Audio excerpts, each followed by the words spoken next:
So today we're going to take a look at something that I honestly didn't think it was going to work very well when it was first sent to me, but after using it for the past 2 weeks, I don't think I could do without it.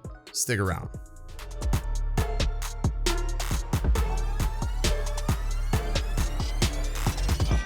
What's up? Welcome back, everybody. My name is Original Dobo, and on my channel I do drone and tech related content, and lately I've been doing a lot of gimbal and camera gear reviews. So if that's something you're interested in, definitely go ahead, smash that subscribe button. So sitting in front of me is the Eris Z-axis, and this works on any gimbal. It doesn't work just on the Ronin-s. It can work on the Zhiyun Crane. It can work on the Feiyutech AK4000. I just happen to be using this Z-axis stabilizer on my Ronin-s. Now, I'll be completely honest with you, when they first sent this out to me, I looked at it, I pulled it out of the box, and I was really impressed with the build quality. It is made out of all aluminum, and it's just very well put together and meticulously done. It breaks apart pretty easily, and it's easy to travel with, that's for sure. But the whole premise behind this was sort of, I don't know. For me, I was just like, wait a second. This is supposed to stabilize footage. It just didn't make much sense. I was like, no way is this bouncing up and down going to make my footage steadier. But the truth is, that's exactly what this does. And it worked really well. Now I'm gonna put the caveat down that if you already know how to walk with a gimbal, you may not find a lot of use for this, but there's a lot of people that no matter what they do, they still have missteps while they're walking through either a house or they're filming a project. Missteps tend to happen, and when it does happen, you then have to rely on digital stabilization in post to sort of rectify these issues. Now, I wouldn't say I've perfected the Ninja Walk, but I'm pretty darn good with it, and I really don't have to use stabilization in post too very often. But the idea behind this is that fourth axis that's not stabilized on the camera, which is basically that up and down movement, this absorbs. Now, what's cool about this is there's these little knobs here on either side of the gimbal where you can basically, tone back or increase the tension depending on your rig.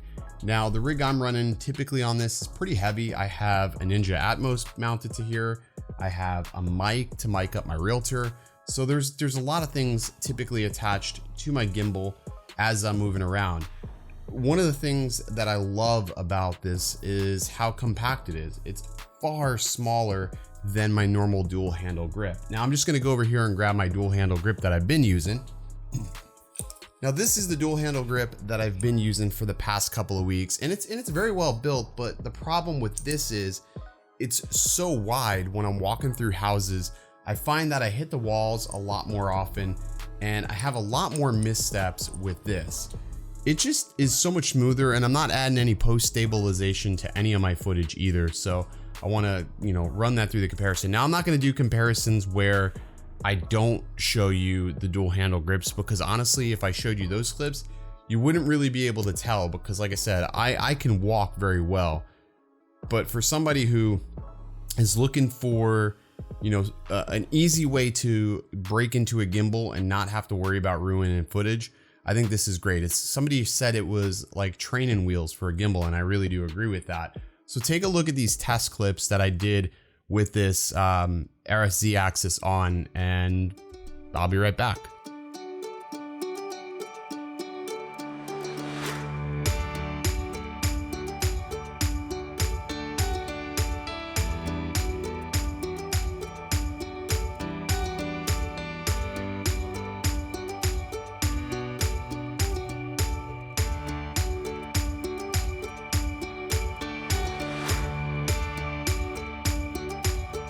So after looking over that footage in the 2 homes that I've shot recently, I am incredibly impressed with this, and I wish I would have used this much sooner when they first sent it to me, because lately it's really saving the shoots that I've been on, and it's much more comfortable to use.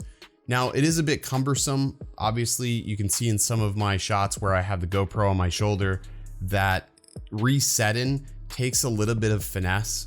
Because this moves and my rig is so heavy, the gimbal tends to drop down. So I usually leave this little base plate on so I can just catch it with my knee, reset, and get right back into the next shoot. I've honestly had zero issues with anything coming loose on it.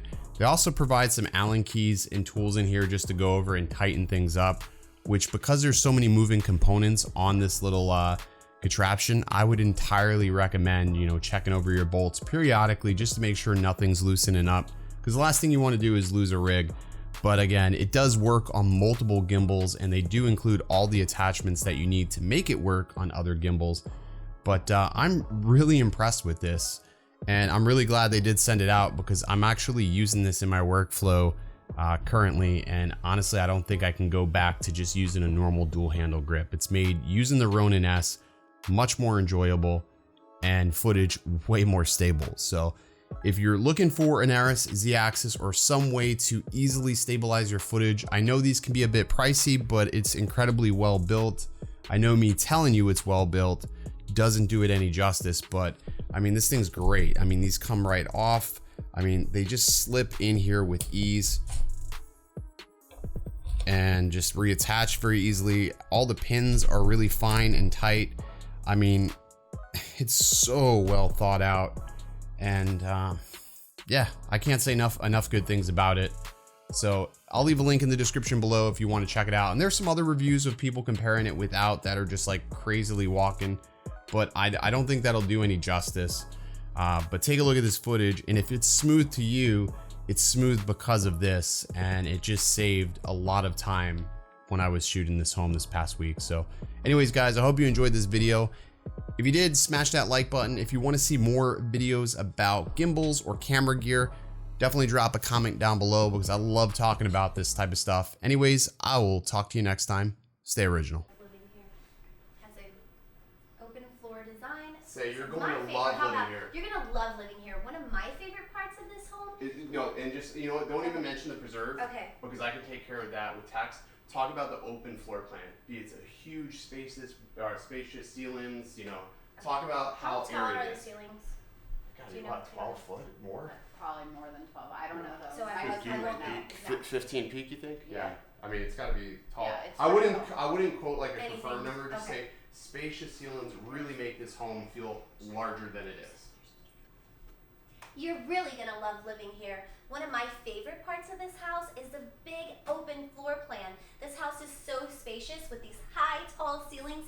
You feel like you have a lot more than the square footage that's here. Okay. Let's try that again. I don't like the square footage. Okay, I don't like that. But either. just say. But I don't want to make it seem like it's not, because it is 19. No, it's a big house.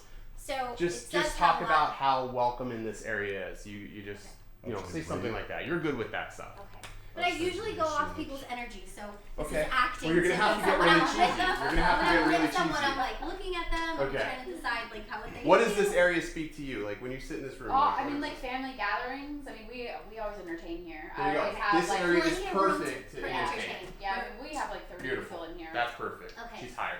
All right, let's go.